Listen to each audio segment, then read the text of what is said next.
ভোলায় জ্বালানি তেল নিয়ে ভোগান্তি কিছুটা কমেছে। সাম্প্রতিক সময়ে তীব্র সংকটের পর ধীরে ধীরে পরিস্থিতির উন্নতি দেখা যাচ্ছে।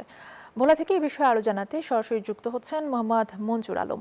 মঞ্জুর, বৈরী আবহাওয়ার মধ্যেও ভোলার ফিলিং স্টেশনগুলোতে কি চিত্র দেখতে পাচ্ছেন এবং চাহিদা মতো জ্বালানি তেল পাওয়া যাচ্ছে কিনা?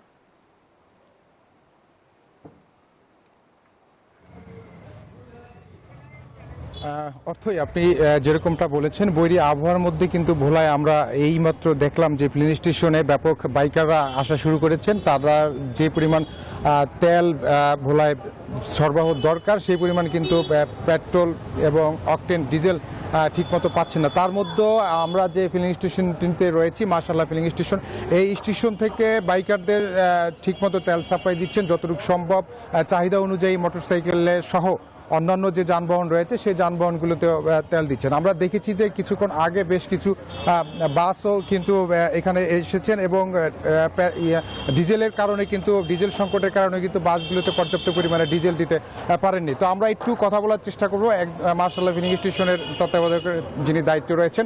আসলে এই যে সরকারের পক্ষ থেকে সাংবাদিক প্রশাসন সহ অন্যান্য যে সকল আইনশৃঙ্খলা বাহিনীর সদস্যরা রয়েছেন তাদেরকে যে নীতিমালা অনুযায়ী তেল নেওয়ার জন্য যে নির্দেশনা দিয়েছেন সেটি আপনারা আসলে কিভাবে দিচ্ছেন? আমাদের কাছে এটা করা হয়েছে সকাল 7:30 থেকে সকাল 8:30, এই টাইমটা দেওয়া হয়েছে যে সরকারি কর্মকর্তা কর্মচারী সহ সাংবাদিক বৃন্দ, প্রশাসনের লোকজন সকলকে। আমরা পাশাপাশি সারাদিনই আমাদের খোলা থাকে, আমাদের টোটালি বন্ধ থাকে রাত্র 3টা থেকে 2 ঘন্টা 5টা পর্যন্ত, আর বাকিটুকু আমরা এনি টাইম করি।